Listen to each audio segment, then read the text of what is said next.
Hello students, welcome in वन्ना science classroom. आज हम पढ़ेंगे क्लास 10th का chapter first, chemical reaction and equation. तो केमिकल रिएक्शन और इक्वेशन स्टार्ट करने से पहले हमारे माइंड में दो क्वेश्चंस आते हैं कि फिजिकल चेंज और केमिकल चेंज क्या होता है। तो फिजिकल चेंज हमारे वो चेंजेस होते हैं जिसका कोई भी प्रोडक्ट न्यू प्रोडक्ट फॉर्म नहीं होता और ना ही उसके किसी भी सब्सटेंस में चेंजेस आते हैं, वो एज इट इज़ ही रहता है। अगर हम किसी पेपर को लें, एक प्लेन पेपर है हमारे हाथ में, तो वो क्या कहेंगे हम उसे? पेपर। अगर हम उसे फोल्ड करके उसका एरोप्लेन बना दें तो भी वो कहलाएगा पेपर। तो क्या उस सब्सटेंस में कोई न्यू प्रोडक्ट बना? नहीं। तो वो हमारे फिजिकल चेंजेस होते हैं। केमिकल चेंजेस हमारे वो होते हैं जब हम कोई भी प्रोडक्ट न्यू प्रोडक्ट की फॉर्मेशन करता है, तो वो हमारे केमिकल चेंजेस कहलाते हैं। तो चलिए हम पढ़ते हैं physical changes. The changes in which no new substance are formed are called physical changes. जिसमें कोई भी न्यू प्रोडक्ट फॉर्म नहीं होता, वो हमारे फिजिकल चेंजेस कहलाते हैं। They do not change their identity. वो अपनी आइडेंटिटी को चेंज नहीं करते। The change in physical state, size, shape of substance are physical changes. जो चेंज आता है उनकी फिजिकल स्टेट में, साइज में और शेप में, वो हमारे फिजिकल चेंजेस कहलाते हैं। इसके एग्जाम्पल हैं पेपर। पेपर लिया आपने, अगर उसे आपने कट किया तो वो फिर भी क्या कहलाएगा? एक पेपर ही। ऐसा ही दूसरा एग्जांपल है, अगर आपने एक ग्लास लिया कांच का, अगर वो ब्रेक हो जाता है तो भी आप उसे क्या कहेंगे? ग्लास। तो क्या उसकी आइडेंटिटी चेंज हुई? नहीं। थर्ड है आइस। आइस का फॉर्मूला होता है H2O। आप उसे मेल्ट करेंगे जब भी वो H2O रहेगा और बॉईल करेंगे वो जब भी H2O रहेगा। इसलिए ये हमारे क्या होते हैं? Physical changes. What is chemical changes? Those changes in which no new substance are formed are chemical changes. इसमें नया प्रोडक्ट बनता है, वो हमारे केमिकल चेंजेस कहलाते हैं। They change their identity. वो अपनी आइडेंटिटी को खो देते हैं। जो पहले था वो अब नहीं मिलेगा आपको। They get converted into entirely new substance. वो एक न्यू प्रोडक्ट में फॉर्म हो जाते हैं। इसके एग्जाम्पल हैं मैग्नीशियम रिबन बर्न। एक आपने मैग्नीशियम का रिबन लिया और उसे बर्न किया, किसकी प्रेजेंस में? ऑक्सीजन की प्रेजेंस में। तो वो क्या बनाता है? मैग्नीशियम ऑक्साइड, जो कि एक डेजलिंग वाइट फ्लेम्स देती है। दूसरा एग्जाम्पल है रस्टिंग ऑफ आयरन, यानी कि लोहे पे जंग लगना।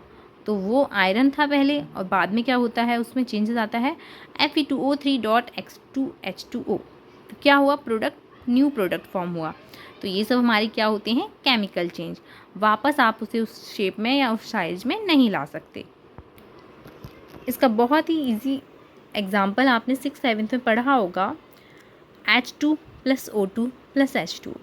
जब दो H2O के मॉलिक्यूल और दो ऑक्सीजन के मॉलिक्यूल को मिलाया जाता है तो H2O का मॉलिक्यूल बनता है। H2 क्या है? हमारा कंबस्टिबल गैस, जो आग जलाने में मदद करता है।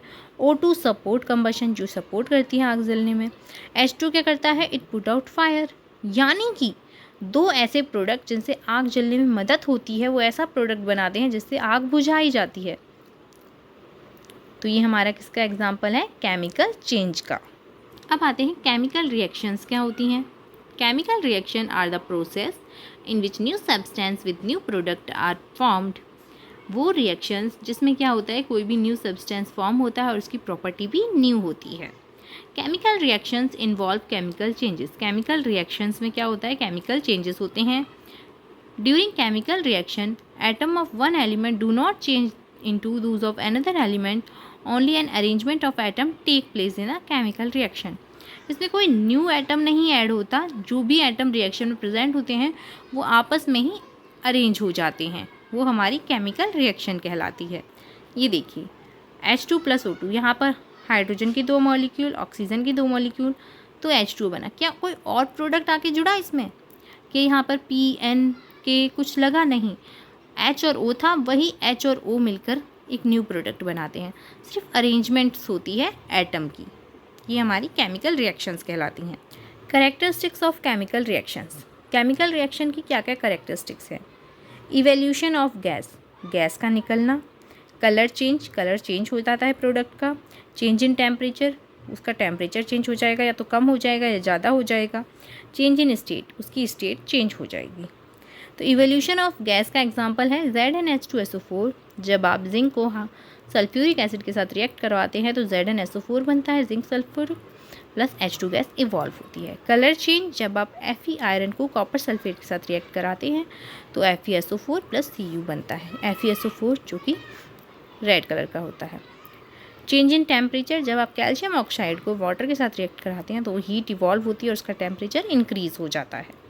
चेंज इन स्टेट, यहाँ पर HCl hydrochloric acid plus NH3 ammonia दोनों गैसेस में हैं और जब ये प्रोडक्ट बनाती हैं तो ये सॉलिड में बनता है अमोनियम क्लोराइड।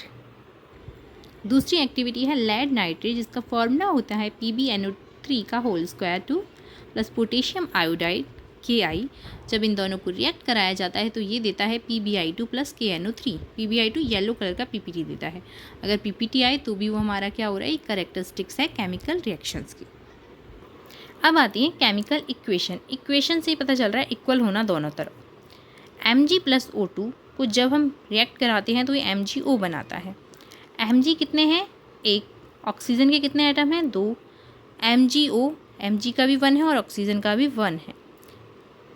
जो हमारे राइट हैंड साइड में होते हैं वो हमारे प्रोडक्ट कहलाते हैं और जो लेफ्ट हैंड साइड में होते हैं वो हमारे रिएक्टेंट कहलाते हैं। तो क्या ये इक्वेशन बैलेंस है या अनबैलेंस है? ये इक्वेशन हमारी कैसे है, अनइक्वल है और अनबैलेंस केमिकल इक्वेशन है, जिसे हम स्केलेटल केमिकल इक्वेशन कहते हैं। Why should be balance chemical equation? हमें केमिकल इक्वेशन को बैलेंस करने की नीड क्यों पड़ी? क्योंकि हमें सेटिस्फाई करना है the law of conservation of mass. Law of conservation of energy आपने पढ़ा होगा, energy can neither be created nor be destroy. ऐसे ही law of conservation of mass भी की डेफिनेशन भी यही है, mass can neither be created nor be destroy. या ना तो आप मास को बना सकते हो ना ही उसे तोड़ सकते हो। दूसरा एग्जाम्पल है ZnH2SO4, तो कि क्या बनाएगा, ZnSO4 प्लस H2O।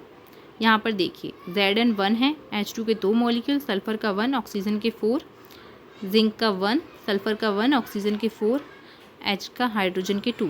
तो ये हमारी बैलेंस केमिकल इक्वेशन है। नेक्स्ट आती है हमारी Fe plus H2O, Fe3O4 plus H2। इसको आप क्या करेंगे, खुद बैलेंस करेंगे और कमेंट सेक्शन में मुझे बताएंगे कि कैसे बैलेंस हुई, ये बैलेंस है या अनबैलेंस है। ओके स्टूडेंट, अगर आपको मेरी वीडियो अच्छी लगी हो तो लाइक, शेयर और सब्सक्राइब करना ना भूलें। Thank you.